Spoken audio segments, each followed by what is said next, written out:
নমস্কার, আমি সুস্মিতা। আপনারা দেখছেন আমার ডেইলি ব্লগ। তো আজ হচ্ছে শুক্রবার। তো আমি আজকে বেশ সকাল সকাল চান করে নিয়েছি। এখন বাজে 10টা। তারপরে যে আজকে আমি একটা নতুন জামা পরেছি। এই যে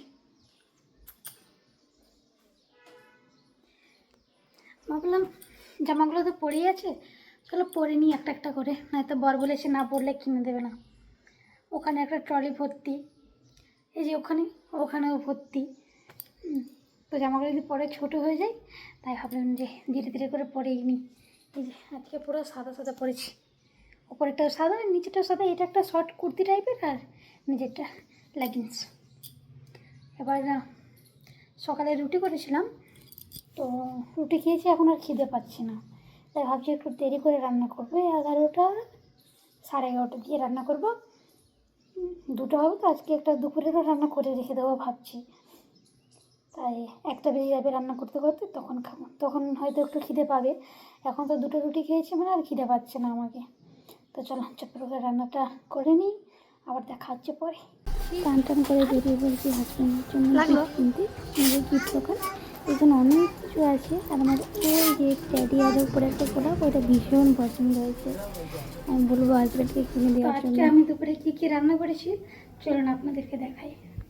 এখানে হচ্ছে উচ্ছে আলু মাখা, তারপরে ওই যে আমার ফেভারিট পাতাকপি দিয়ে মাছের মাথা দিয়ে তরকারি, আর এখানে হচ্ছে ডাল। তো আমার আজকে দুপুরের মেনু এইটাই। তারপরে মাছ আছে, মাছ খেতে ভালো লাগছে না আজকে, তাই ভাবলাম আজকে এই করি। অনেকদিন উচ্ছাও খাওয়া হয়নি, চলো ছটফট করে খেয়ে নিই, তারপরে আবার দেখা হচ্ছে। তো আমার তো খাওয়া দাওয়া কমপ্লিট। আর যেহেতু কাল ভ্যালেন্টাইন্স ডে, তাই হাজব্যান্ডের জন্য একটা গিফট কিনেছি, সেটা এখন র্যাপ করব। আর আমার একটা বান্ধবী আছে রাজস্থানী, তার ছেলের তোরও গিফট কিনেছি, তাকেও গিফট করব।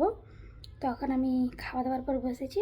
এই যে এই গিফট করার তোরে এই যে জামা কাপড় আছে, আর এই যে বরের গিফট। তাহলে চটপট করে প্যাকটা করে নিই। আমি হয়তো এই প্রথমবার কারোর তোর এরকম গিফট প্যাক করছি। হাজব্যান্ডকে অনেক গিফট দিয়েছি, কিন্তু এরকমভাবে কোনো দিন দেওয়া হয়নি। এইটা আমার প্রথম অ্যান্ড শেষ।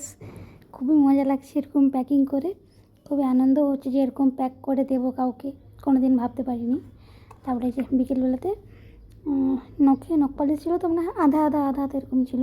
তা ভাবলাম এটাকে উঠিয়েই ফেলি, যেহেতু কোনো কাজই নেই আর বিকেলও হয়ে গেছে, উঠিয়ে ফেলে বসে আছি যখন। তারপরে একদম পা হাত ধুয়ে ফ্রেশ হয়ে তখন বেশ খিদেও পাচ্ছে, তখন খাওয়া যাবে।